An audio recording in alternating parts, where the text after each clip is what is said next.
अति महत्त्वाच्या विषयावर लक्ष वेधित असून अध्यक्ष महोदय, प्रधानमंत्री आवास योजनेमध्ये काही बदल आवश्यक आहे।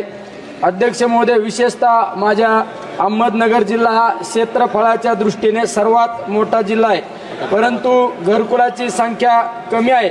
अध्यक्ष महोदय, महागाई पाहता ग्रामीण व शहरी घरकुलांच्या निधी फारच तुटपुंज आहे।